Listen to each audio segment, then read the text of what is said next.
Palakkad railway വികസനം ശരവേഗത്തിൽ കുതിക്കുകയാണ്. നഗരമധ്യത്തിൽ പുരോഗമിക്കുന്ന pit line നിർമ്മാണം ഡിസംബറിൽ പൂർത്തിയാകും. ഡിവിഷനിൽ വിവിധയിടങ്ങളിലെ സ്റ്റേഷനുകളുടെ ആധുനികവൽക്കരണവും റെയിൽവേ ട്രാക്കിൽ ആനകൾ ഇറങ്ങാതിരിക്കുന്നതിന് വേണ്ടിയുള്ള പ്രവൃത്തികളെല്ലാം തന്നെ പുരോഗമിക്കുന്നു. കൂടാതെ പറളിയിൽ നിന്ന് പാലക്കാട് നഗരത്തിലേക്കുള്ള പുതിയ പാതയുടെ നിർമ്മാണവും ഉടൻ ആരംഭിക്കും.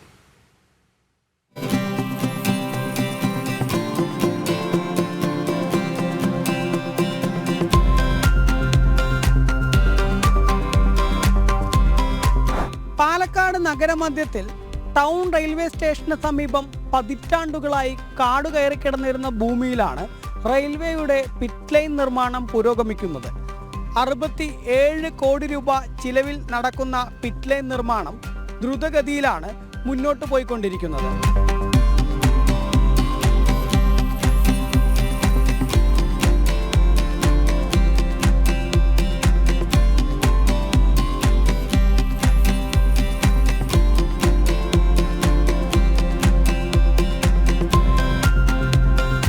ട്രാക്ക് നിർമ്മിച്ച് അതിനടിയിൽ മണ്ണെടുത്ത് പിറ്റ് ലൈൻ സജ്ജീകരിക്കുന്ന പണികളാണ് പുരോഗമിക്കുന്നത്. 674 മീറ്റർ നീളത്തിലാണ് നിർമ്മാണം. 26 കോച്ചുള്ള തീവണ്ടിക്ക് നിർത്തിയിടാൻ സാധിക്കും. പണികൾ പൂർത്തിയാക്കിയ തീവണ്ടി നിർത്തിയിടാനും ട്രാക്ക് നിർമ്മിക്കുന്നുണ്ട്.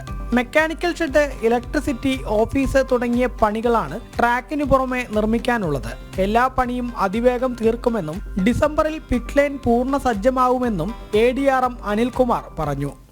പാലക്കാട് ഡിവിഷനിൽ പെട്ടെന്ന് അമൃത് ഭാരത് സ്റ്റേഷനുകളുടെ നവീകരണ വർക്കുകൾ വളരെ ത്വരിതഗതിയിൽ നടന്നുകൊണ്ടിരിക്കുകയാണ്. അത് താമസിയാതെ തന്നെ നമുക്ക് കംപ്ലീറ്റ് ചെയ്യാനായിട്ട് സാധിക്കുന്നതാണ്. പാലക്കാട് പിറ്റ് ലൈൻ വർക്ക് വളരെ വേഗത്തിൽ ഇപ്പം നടന്നുകൊണ്ടിരിക്കുകയാണ്. ഈ വർഷം ഡിസംബർ 25 ആ വർക്കും കംപ്ലീറ്റ് ചെയ്യും. പിറ്റ് ലൈൻ യാഥാർത്ഥ്യമാവുന്നതോടെ ദീർഘദൂര വണ്ടികളുടെ എല്ലാം അറ്റകുറ്റപ്പണികൾ നഗരത്തിൽ വെച്ച് തന്നെ ചെയ്യാൻ കഴിയും. ഇത് പാലക്കാടിന്റെ തന്നെ റെയിൽവേ വികസനത്തിന് ആക്കം കൂട്ടും. കൂടാതെ ഡിവിഷന് കീഴിലെ വിവിധ റെയിൽവേ സ്റ്റേഷനുകളുടെ ആധുനികവൽക്കരണ പ്രവർത്തനങ്ങൾ പുരോഗമിക്കുകയാണ്. ഡിസംബറോടെ തന്നെ ഈ പ്രവർത്തികളും പൂർത്തിയാക്കാൻ കഴിയുമെന്നാണ് റെയിൽവേ കണക്ക് കൂട്ടുന്നത്. റെയിൽവേ ട്രാക്കിൽ കാട്ടാനകൾ ചെരിയാതിരിക്കാൻ അടിപ്പാത നിർമ്മാണം ഉൾപ്പെടെ വിവിധ പ്രവർത്തനങ്ങൾ ചെയ്യുന്നുണ്ട്. ഇതിനെല്ലാം പുറമെ പറളിയിൽ നിന്നും പാലക്കാട് ജംഗ്ഷൻ റെയിൽവേ സ്റ്റേഷനിൽ കയറാതെ ട്രെയിൻ നേരെ നഗരത്തിലെ ടൗൺ സ്റ്റേഷനിലേക്ക് വരുന്നതിനായി പുതിയ പാതയുടെ നിർമ്മാണവും ഉടൻ ആരംഭിക്കും. ഇതിനായുള്ള DPR ഇതിനോടകം തന്നെ തയ്യാറാക്കി കഴിഞ്ഞിട്ടുണ്ട്. PR മനൂപിനൊപ്പം അരുൺ ആലത്തൂർ, ജനം, പാലക്കാട്.